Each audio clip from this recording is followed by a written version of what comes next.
నమస్కారం అండి. నిన్న వచ్చిన వరదలకి ప్రజలు మొత్తం అందరూ చాలా భయపడ్డారు కదండి. మన వర్షాల కారణంగా పంట నష్టం జరిగిందని ప్రభుత్వం మనం ఏం చేయలేకపోతుంది. ప్రజలు భయపడుతున్నారు. అందుకోసం నాకు ఐడియా వచ్చిందండి. ఏంటంటే ఈ ప్రజలందరూ కలిసి ఏ ఊరికి ఆ ఊరు షెడ్యూలకి కట్టుకొని అక్కడ ఆరబోసుకుంటే మనకి ఇంత పంట నష్టం జరగదు కదా. పైన ఓపెన్ లెక్క టాప్ లెక్క పెట్టినామనుకోండి, ఎండకు ఎండుతుంది, వర్షానికి క్లోజ్ అవుతుంది కదా. సిస్టమ్ ఏర్పాటు చేస్తే ఎందుకు అట్లా కాదు అన్న ఐడియా వచ్చిందండి. అట్లా పెద్ద షెడ్ లెక్క తయారు చేసి ఏ ఊరికి ఆ ఊరు పెట్టినామనుకో, మనకు ఆ వర్షం వచ్చినప్పుడేమో క్లోజ్ అవుతుంది ఆ షెడ్, ఎండ వచ్చినప్పుడు ఓపెన్ అవుతుంది పైన టాప్ అనేది. అట్లా అట్లా ఏర్పాటు చేస్తే ఎట్లా ఉంటుంది నాకు ఐడియా వచ్చిందండి.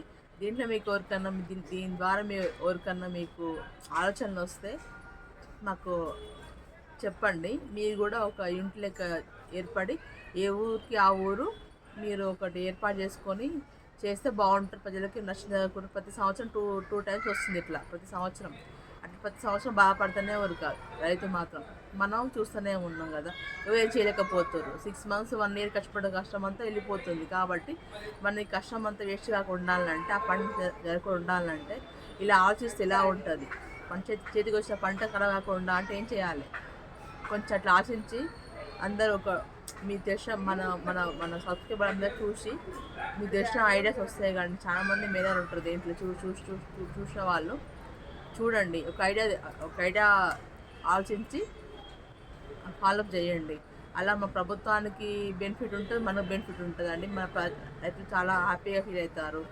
ఒకసారి ఆలోచించండి దీని గురించి. మీరందరూ తప్పకుండా ఆలోచించండి. ఎందుకంటే చాలా పెద్ద సమస్య మన ఇండియన్స్కి. ఇది చాలా కష్టమైన పని ఇది. కానీ చాలా సులువు చేయొచ్చండి.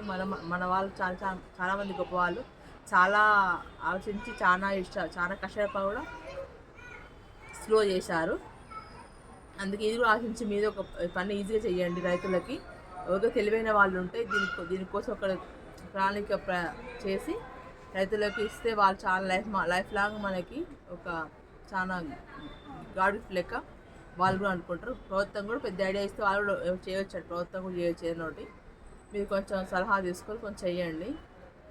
మీకు సలహా వస్తే మాత్రం మాకు కూడా చెప్పండి, కామెంట్ చేయండి. మీరు కూడా ఒక ఆలోచించండి. దీన్ని మాత్రం ఈ విషయం మాత్రం ఈజీగా తీసుకోకండి. అదే అండి నాకు వచ్చిన ఆలోచన మీకు షేర్ చేసుకుందామని చెప్పారండి. అంతే అండి. దీంట్లో ఏమైనా తప్పులు ఉంటే క్షమించండి.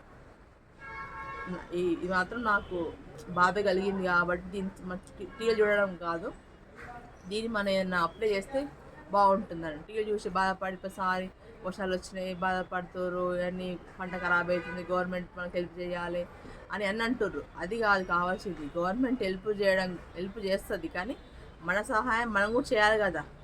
గవర్నమెంట్ ఏదైనా హెల్ప్ చేస్తుంది, మన వంతు మనం కూడా. అందరూ ఎంతో తెలియగల ఉన్నారు లోకం మీద, అందరూ చేస్తున్నారు కదా.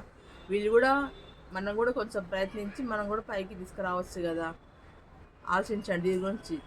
పంట నష్టం జరగకుండా ఉండేందుకు మనం ఏ విధంగా పంటింటికి వచ్చినాక దాన్ని ఎండబెట్టుకొని గవర్నమెంట్కి అమ్మే లోపుకే ఖరాబ్ అయిపోతుంది పంట అంతా. అంటే అప్పుడు ఏం చేయవచ్చు ఆలోచించి దానికి ఏం ప్లాన్ చేస్తే ఎట్లా పంట నష్టం కాదు. ఈ లక్షల వేలు ఖర్చు పెట్టి సంవత్సరం అవుతుంది, అది మనం పోకుండా ఎలా కాపాడుకోవాలో మీరు చూడండి. కొంచెం ఆలోచించండి.